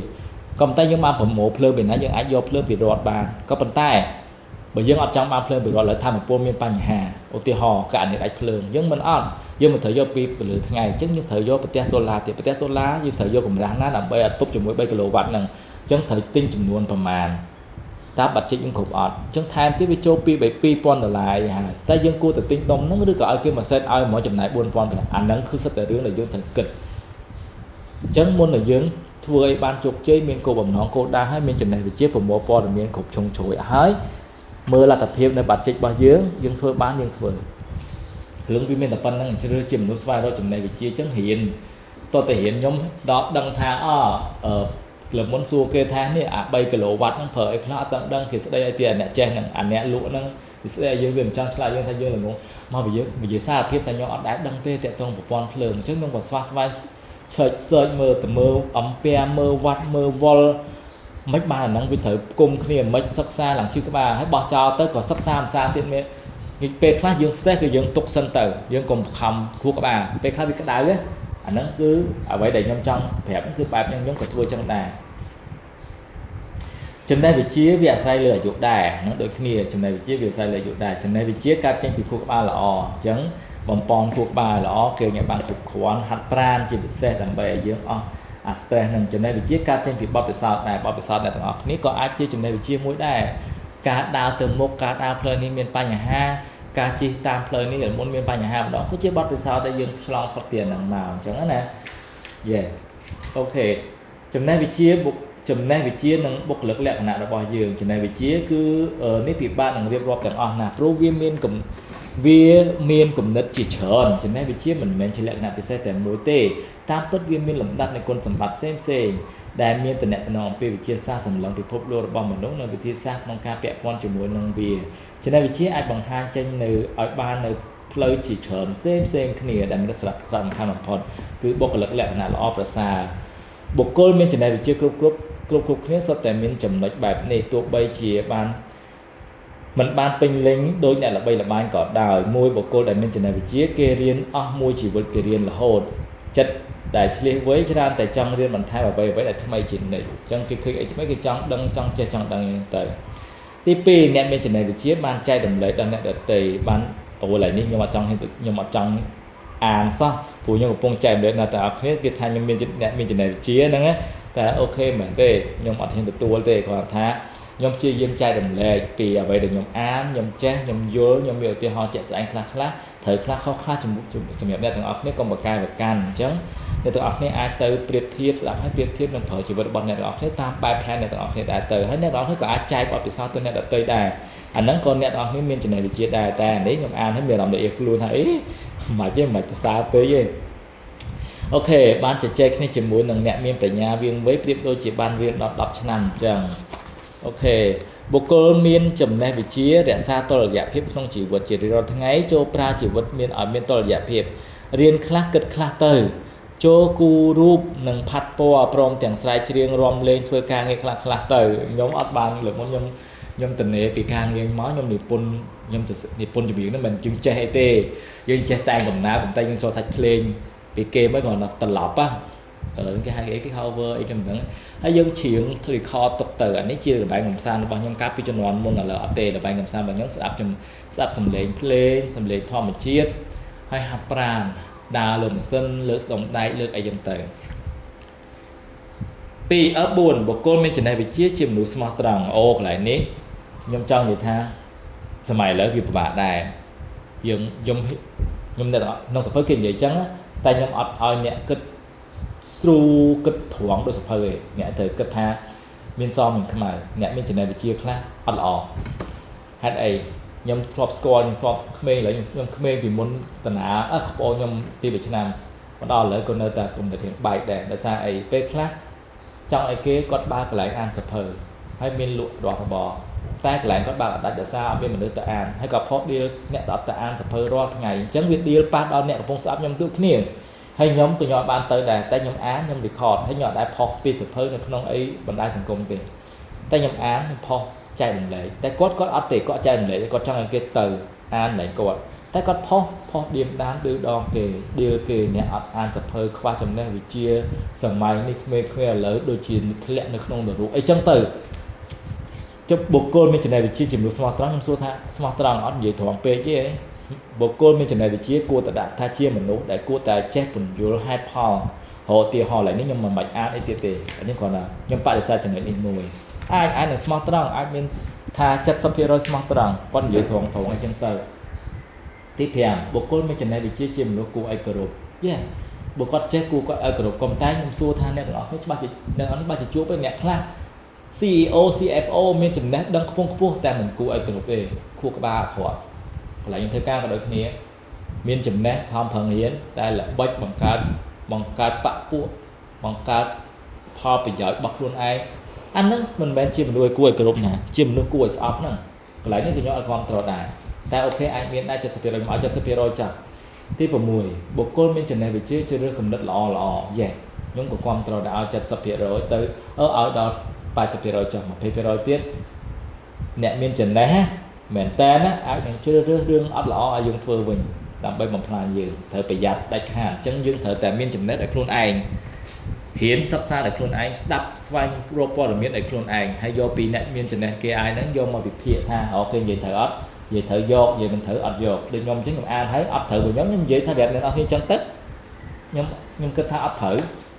អញ្ចឹងអ្នកនរគ្នាកាត់ត្រូវអូខេទទួលយកទៅហ្នឹងគាត់ខ្ញុំអានចែករំលែកទី7បុគ្គលមានចំណេះវិជ្ជាបានរកឃើញគោលដៅជីវិតឡើយនេះខ្ញុំយល់ស្របពេលគេអានអ្នកទាំងអស់គ្នាហ្នឹងសិតតែអ្នករកឃើញគោលដៅជីវិតរបស់គេហើយពិតមែនចិត្តពោពេញដោយក្តីមេត្តាសុទ្ធតែមានគោលដៅចិត្តចង្អៀតមានតែបំណងប្រាថ្នាទេទី8បុគ្គលមានចំណេះវិជ្ជាធ្វើការងារច្រើននិងមានសេចក្តីព្យាយាមអាហ្នឹងក៏អូខេដែរបុគ្គលមានចំណេះវិជ្ជាកសាងទំនាក់ទំនងល្អដោយបងប្អូនអញ្ចឹងវាអាចដែរអូខេយើងចូលដល់ចុងក្រោយគឺមានក្តីសោមនស្សរីករាយនិងមានក្តីសុខរៀងរាល់ថ្ងៃមានរឿងគួរឲ្យត្រេកអរជាច្រើនចូលសម្លឹងដល់រឿងល្អអ្នកនឹងជួបតែរឿងល្អសេចក្តីរីករាយដែលជាអារម្មណ៍មួយបានកើតឡើងអំពីអំពើអ្វីមួយដែលទទួលបានជោគជ័យមានវាសនាល្អឬក៏យើងអាចចាប់យកឱកាសមួយសំបំណងប្រាថ្នារបស់យើងសេចក្តីរីករាយដែលពិតប្រាកដនោះមិនមែនបានមកពីសេចក្តីសុខសប្បាយឬភាពមានបានឬក៏បានមកពីពាក្យបញ្ចូលរបស់អ្នកណាម្នាក់ឡើយតែវាកើតចេញពីការធ្វើអ្វីមួយមានតម្លៃពេញទៅដល់សេចក្តីព្យាយាមរបស់ខ្លួនឯងអញ្ចឹងយើងត្រូវចេះធ្វើជាមនុស្សជ្រើសរើសធ្វើជាមនុស្សដែលមានសេចក្តីសោមនស្សរីករាយនិងមានក្តីសុខអាកន្លែងនេះវាសឹងតែដូចសភៅខ្ញុំអានវាធ្វើ manifest ដែលអានហើយហ្នឹងគឺតើតែយើងមាន harmony មានសេចក្តីសុខសប្បាយរីករាយរាល់ថ្ងៃអញ្ចឹងរបស់ដែលយើងចង់បានវាមកដល់អាហ្នឹងវាដូចតែគ្នាដែរខ្ញុំគិតថាខ្ញុំអានបញ្ចប់ត្រឹមហ្នឹងគ្រាន់តែយើងអត្តន័យពីរចុះមានអត្តន័យសេចក្តីសុខយើងអានរបស់គេសរសេរតិចទៅហើយនឹងមួយទៀតអត្តន័យរបស់សោមនស្សរីករាយអូខេអត្តន័យពាក្យថាសេចក្តីសុខមានន័យតាំងពីបុរាណមកជោគវាសនាដ៏ល្អមួយដ៏ល្អមានន័យថាសេចក្តីសុខកើតឡើងបានតែមួយផ្លែទេព្រោះត្រូវកំណត់ដោយព្រំលិខិតយើងមានអារម្មណ៍ថាមានក្តីសុខនៅពេលដែលធ្វើអ្វីមួយដំណើរការបានល្អប្រសើរចំពោះយើងហើយពេលដែលយើងមានភាពរីករាយដែលបានអ្វីតាមសេចក្តីត្រូវការហើយអ្វីល្អនោះនឹងកើតឡើងចំពោះខ្លួនយើងសំណាងល្អមកដល់ស្ដាប់ទៅហាក់ដូចជារឿងល្ខោនមួយដែរការស្វែងរកសេចក្តីសុខព្រោះយើងបានធ្វើដូច្នេះមែនហើយយើងនឹងគ្មានថ្ងៃណាមួយជួបវាទេសេចក្តីសុខអាចកើតឡើងបាននៅក្រៅខ្លួនយើង ខ្ញុំមិនមែនចង់សម្ដៅថាការមានសេចក្តីសុខនោះគឺជារឿងមួយស្ថិតនៅសម្បកខែទេព្រោះយើងត្រូវចេះថែទាំថ្នាក់ថ្នមគ្រប់ពេលវេលាដែលមានសេចក្តីសុខហើយបានជួបជួយឲ្យយើងចេះប្រឈមមុខនឹងជីវិតមួយដ៏លំបាកនិងវេទនាឆ្លងកាត់ចូលមកដល់ជីវិតរបស់យើងនៅពេលអនាគតចូលចងចាំជានិច្ចថាសេចក្តីសុខនេះវាអាស្រ័យទៅលើរឿងអ្វីមួយចូលមកក្នុងជីវិតយើងឃើញទេអត្ថន័យមួយទៀតគឺសោមនស្សរីករាយឲ្យយល់អត្ថន័យហ្នឹងមានន័យពីបុរាណរបស់គេមកជាអារម្មណ៍មួយដែលកើតឡើងតាមស្ថានភាពមួយគួរឲ្យពេញចិត្តអាហ្នឹងវាពិបាកធ្វើដែរពេលខ្លះស្ថានភាពអាក្រក់ឲ្យចង់ឲ្យមានក្តីសុខហើយសោមនស្សរីករាយក៏ពិបាកដែរអានេះគេនិយាយថាតើតាឃើញសកម្មភាពហ្នឹងយើងមានសោមនស្សរីករាយក្នុងពេលដែលមានក្តីសុខកើតចេញពីខាងក្រៅសេចក្តីសោមនស្សរីករាយនៅក្នុងផ្លូវចិត្តអញ្ចឹងសេចក្តីសុខនៅខាងផ្នែកខាងក្រៅហើយសោមនស្សរីករាយនៅខាងក្នុងចិត្តនៅពេលដែលយើងឃើញខាងក្រៅមានក្តីសុខអារម្មណ៍របស់យើងទទួលបាននូវសោមនស្សរីករាយអញ្ចឹងយើងមិនអានទេបញ្យល់ឲ្យហ្នឹងឃើញវាយល់តែម្ដងរូបមន្តសម្រាប់ឲ្យមានក្តីសោមនស្សហ្នឹងគេមានរូបមន្តរបស់គេជាមួយគេសេរូបមន្តនៃគេសេចក្តីសោមនស្សមួយបែបក្នុងជីវិតខ្ញុំគឺជាស្នាដៃចម្អិនអាហាររបស់ភរិយាខ្ញុំ Katy យើងទទួលទានអាហារមានប្រយោជន៍និងមានរសជាតិឆ្ងាញ់រាល់ពេលល្ងាចតែវាមិនញឹកញាប់ពេកទេក្នុងពេលដែលយើងបានរៀបចំវាឃើញអត់អញ្ចឹងអ្នកនរនេះអាចរកសេចក្តីសោមនស្សរបស់អ្នកដូចខ្ញុំរកឃើញថាខ្ញុំឃើញពេលទៅហាត់ប្រាណខ្ញុំរីករាយអារម្មណ៍របស់ខ្ញុំមានសោមនស្សមានក្តីសោមនស្សអាហ្នឹងឯងហើយខ្ញុំមើលកងធនាគារឃើញលុយខ្ញុំកើនឃើញការប្រាក់ខ្ញុំធ្លាក់ហើយឃើញខ្ញុំសំលុយនៅក្នុងភាគហ៊ុនបានច្រើនខ្ញុំរីករាយអានោះជាផ្នែកខាងក្រៅតែអារម្មណ៍ខ្ញុំសោមនស្សអញ្ចឹងខ្ញុំសូមអានបញ្ចប់ត្រឹមប៉ុណ្្នឹងខ្ញុំអត់អានពីសេចក្តីបញ្ចប់គេទេនេះទេនេះគេនិយាយពីខ្លួនគេទេអញ្ចឹងអូខេមេរៀននេះគឺចប់ហើយជីវិតល្អជ្រើសបាននេះមាន13វិធីខ្ញុំបូកបញ្ចូលគ្នាចុងក្រោយនេះហើយវិធីរបស់គេហ្នឹង13វិធីនៃកម្រិតនេះជួយឲ្យជីវិតកាន់តែផ្លាស់ប្ដូរកាន់តែប្រសើរឡើងហ្នឹងគេនិយាយกันក្របខាងក្រោយនេះខ្ញុំអានតិចចោះមានមនុស្សជាច្រើនអ្នកអស់សង្ឃឹមបណ្ដាលឲ្យជីវិតរស់នៅតាមយថាកម្មតែពួកគេគិតថាជីវិតព្រមលិខិតជាអ្នកកំណត់កុំគិតចឹងអីហើយសម្លឹងមើលឃើញអ្នកដទៃល្អជាងខ្លួនកុំប្រៀបធៀបតែអ្នកដឹងទេថាបុគ្គលមានសេចក្តីសុខជីវិតមានតម្លៃនោះជាបុគ្គលម្នាក់បានជ្រើសរើសផ្លូវដើរក្នុងជីវិតប្រចាំថ្ងៃរបស់ខ្លួនហើយក៏ជាបុគ្គលម្នាក់ដែលបានកំណត់ជោគជតាដោយខ្លួនឯងអញ្ចឹងយើងខ្លួនឯងជាអ្នកកំណត់ខ្លួនឯងយើងអាចធ្វើដូចគេទេព្រោះដូចខ្ញុំអញ្ចឹងខ្ញុំតែអាចទៅខ្ពស់ដូចគេបើខ្ញុំទៀបហើយគេខ្ពស់ខ្ញុំទៅចង់ឲ្យខ្ពស់ដូចគេតើខ្ញុំកាត់ជើងអញ្ចឹងយើងត្រូវតែរៀនរស់នៅក្នុងស្ថានភាពរបស់យើងឲ្យជោគជ័យតាមរបៀបរបស់យើងជាការពិតណាស់ជីវិតរបស់យើងអាចជ្រើសរើសបានជ្រើសរើសជាមួយល្អជីវិតមួយល្អជ្រើសរើសជីវិតមានតម្លៃជ្រើសរើសជីវិតមានក្តីសុខឬគ្មានក្តីសុខក៏បានដែរស្រីចិត្តរបស់អ្នកព្រោះជីវិតរស់នៅបានដោយសារជ្រើសរើសរបស់ខ្លួនឯងនឹងមិនត្រូវការរស់នៅបណ្ដោយទៅតាមព្រំលិខិតដែលបានកំណត់ឲ្យយើងនោះឡើយអញ្ចឹងព្យាយាមជំនះគ្រប់ឧបសគ្គបើសិនជាពេលនឹងយើងតឹងតែពេកក៏សម្រាកសិនទៅតែអ្វីសំខាន់ខ្ញុំនៅតែចង់ណែនាំដល់ទាំងអស់គ្នាបបពិសោធន៍រយៈពេល30ឆ្នាំជាងដែលខ្ញុំរស់នៅមកអ្វីដែលខ្ញុំណូតឃើញសំខាន់បំផុតសង្គមថ្ងៃនេះអ្នកទាំងអស់គ្នាត្រូវដាច់ខាតរៀនអត់ធ្មត់សន្សំលុយហេរញ្ញវត្ថុសំខាន់បំផុតតួលេខត្រូវតែមានរ៉ាវត្ថុរឹងមាំនោះអ្នកទាំងអស់គ្នាមិនខ្វល់ពីការមើលងាយពីអ្នកដទៃអ្នកទាំងអស់គ្នាជៀសផុតពីការមើលងាយពីអ្នកដទៃអ្នកទាំងអស់គ្នាមានក្តីសុខមានសោមនស្សអាចធ្វើអ្វីបានដោយខ្លួនឯងកុំខ្ជះខ្ជាយអាចទិញរបស់ដែលខ្លួនឯងពេញចិត្តតែកុំខ្ជះខ្ជាយសំខាន់បំផុតគឺលុយអូខេខ្ញុំតាមប៉ុណ្ណឹងអូខេយើងអាចនឹងរកឃើញសភៅថ្មីខ្ញុំនឹងរកឃើញហើយខ្ញុំនឹងចែករំលែកដល់អ្នកទាំងអស់គ្នាទៀតអញ្ចឹងអរគុណច្រើនដែលអ្នកទាំងអស់គ្នាព្យាយាមតាមដានស្ដាប់តាំងពីអេពីសូតដំបូងរហូតដល់ឥឡូវខ្ញុំសរុបតែម្ដងហើយអរគុណច្រើនជួបគ្នានៅសភៅក្រោយៗទៀត